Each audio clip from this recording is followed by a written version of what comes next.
కొండాడిపల్లికి రావడం జరుగుతుంది. అదేవిధంగా అమరాబాద్ కూడా వెళ్ళడం జరుగుతుంది.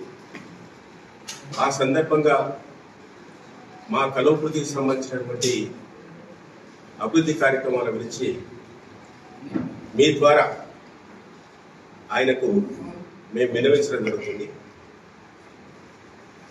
రేవంత్ రెడ్డి గారి తల్లిగారు కలవకృతి, రేవంత్ రెడ్డి గారి అత్తగారు కూడా కలవకృతి. జన్మభూమి కాన్సెప్ట్ తోటి కలవకృతిని అభివృద్ధి చేయవలసిన బాధ్యత. జయపాల్ రెడ్డి గారి విగ్రహావిష్కరణ సందర్భంగా ఈ కలవకృతికి ఒకటే ఎమ్మెల్యే లేడు. నేను కూడా కలవకృతి ముద్దుబిడ్డను, నేను కూడా ఎమ్మెల్యేను. కలవకృతిని తెలంగాణ రాష్ట్రంలో అభివృద్ధిలో సంక్షేమ పథకాల్లో మొదటి స్థానంలో నిలుపుతారని కూడా వాగ్దానం చేయడం జరిగింది. ఆయన రాక సందర్భంగా మేము కోరుతా ఉన్నాం, కొడంగల్ నియోజకవర్గానికి మీరు ఎన్ని డెవలప్ చేసినా మేము ఎక్కడ కూడా తప్పు పట్టడం లేదు. జన్మనిచ్చినటువంటి తల్లి కలవకృతి కాబట్టి కలవకృతికి కొడంగల్కి ఇచ్చినట్టు ఒక మెడికల్ కాలేజ్ మంజూరు చేయాలి. అదేవిధంగా ఇక్కడ మొత్తం కూడా బిలో పావర్టీ, గిరిజనులు, హరిజనులు, బలహీన వర్గాల వారు, మైనారిటీలు, ఈబీసీలు, ఎకనామికల్లీ బ్యాక్వర్డ్ క్లాసెస్, ఉన్నత కులాల వారు కూడా చాలా మంది ఉన్నారు కాబట్టి ఒక ఇంజనీరింగ్ కాలేజ్ కూడా మంజూరు చేయవలసిన బాధ్యత ఉన్న విషయాన్ని సందర్భంగా చేస్తాం. ఆ రోజు మేము డిమాండ్ చేసినాం, పాలమూరు రంగారెడ్డి ప్రాజెక్టుకు జయపాల్ రెడ్డి గారి పేరు పెట్టాలి. ఎందుకంటే మా మాడులకు సంబంధించిన ముద్దుబిడ్డ, కలవకృతి ముద్దుబిడ్డ. కలవకృతి కూడా సేవలు అందించాడు. మా ఆదిలాబాద్ జిల్లా పార్లమెంట్ సభ్యుడిగా, మంత్రిగా సేవలు అందించాడు. చేవెళ్ళకు కూడా పార్లమెంట్ సభ్యుడయ్యాడు, మిర్యాలగూడెం కూడా పార్లమెంట్ సభ్యుడయ్యాడు. ఈ పాలమూరు రంగారెడ్డి ప్రాజెక్ట్ అనేది ఈ 3 జిల్లాలకు సంబంధించింది. కాబట్టి కేసీఆర్ గారు ఉన్నప్పుడు 35,000 కోట్ల రూపాయలతోటి పాలమూరు రంగారెడ్డి ప్రాజెక్టు మంజూరు చేశాడు. 90% పనులు అయిపోయినాయి. ఇలా నార్లాపూర్ రిజర్వాయర్ కానీ, ఏదుల రిజర్వాయర్ కానీ, బొత్యం రిజర్వాయర్ కానీ, కరివేన రిజర్వాయర్ కానీ, ఉద్దండపూర్ రిజర్వాయర్ కానీ, కాలువలు అయిపోయినాయి, టన్నల్స్ అయిపోయినాయి, మోటార్స్, కరెంట్ మొత్తం వచ్చేసింది. రేవంత్ రెడ్డి గారు ముఖ్యమంత్రి పదవి చేపట్టిన తర్వాత ఈ 10 నెలల కాలంలో పాలమూరు రంగారెడ్డి ప్రాజెక్టుకు ఒక్క రూపాయి కూడా కేటాయించలేదు. 12,50,000 ఎకరాలు సాగునీరు వస్తుంది.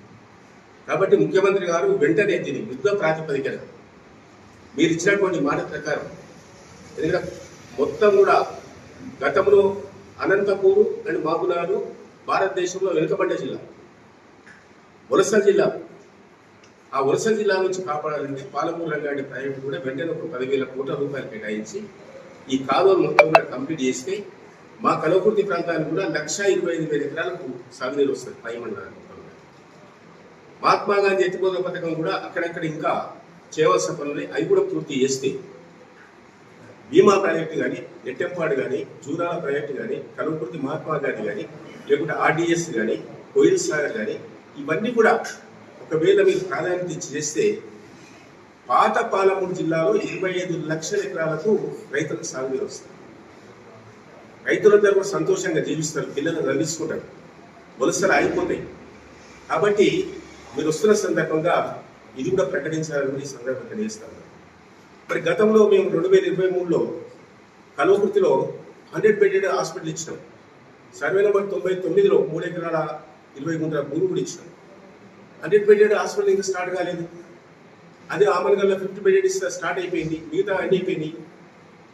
దాని వెంటనే ఈ కంప్లీట్ చేయాలి, ట్రామా కేర్ సెంటర్ ఏర్పాటు చేయాలి. దాంతోపాటు ఇప్పుడున్నటువంటి 50 బెడెడ్ ఏరియా హాస్పిటల్ను మదర్ చైల్డ్ హాస్పిటల్ కింద దాన్ని కన్వర్ట్ చేయాలి. ఆ విధంగా మరి కలవకుర్తికి చేయవలసిన అవసరం ఉంది. ఎందుకంటే 3 జాతీయ రహదారులు ఉన్నాయి. ఈ హైదరాబాద్ శ్రీశైలం రోడ్ కూడా వెంటనే 4 లైన్స్ రోడ్డు చేస్తామని చెప్పింది. 4 లైన్స్ కాదు, ఎందుకంటే ట్రాఫిక్ ఎక్కువైపోయింది, భక్తులు ఎక్కువైపోయారు. భారతదేశంలో ఇది జ్యోతిర్లింగం, శ్రీశైలం అనేది జ్యోతిర్లింగం, కృష్ణానది పైన ఉంది. కాబట్టి లక్షలాది మంది వస్తున్నారు. 6 లైన్స్ రోడ్ కింద ఈ రోడ్ను, హైదరాబాద్ టు శ్రీశైలం రోడ్ను, దాన్ని మీరు ఏం చేస్తారు, కేంద్రంతో ఒప్పించి 6 లైన్స్ రోడ్ కింద చేస్తే ప్రమాదాలు తగ్గిపోతాయి, యాక్సిడెంట్ తగ్గిపోతాయి. కాబట్టి దాన్ని కూడా మరి టేకప్ చేయాలని ఈ సందర్భంగా తెలియజేస్తా ఉంది. ఇంకా మిగిలిపోయినటువంటి పనులు చాలా ఉన్నాయి, మీరు ప్రకటించినటువంటి పనులు ఉన్నాయి.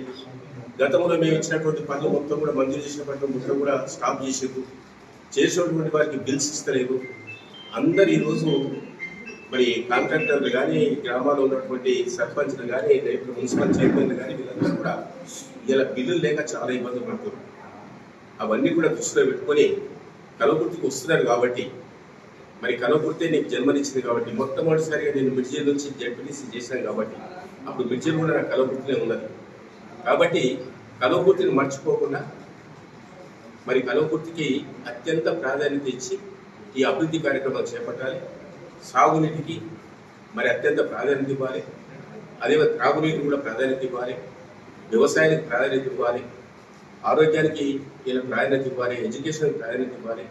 ఈ సందర్భంగా మీ రాక సందర్భంగా మీరు కలవకుర్తి ప్రజలకు ఒక శుభవార్త చెప్పాలని ఈరోజు నేను మా ప్రెస్ మిత్రుల ద్వారా మా మీడియా మిత్రుల ద్వారా మీకు మేము నివేదిస్తా ఉన్నాం. ఇండియా పాకిస్తాన్ ఉద్రిక్తతలపై లేటెస్ట్ అప్డేట్స్ కోసం డౌన్లోడ్ చేసుకోండి RTV లైవ్ యాప్.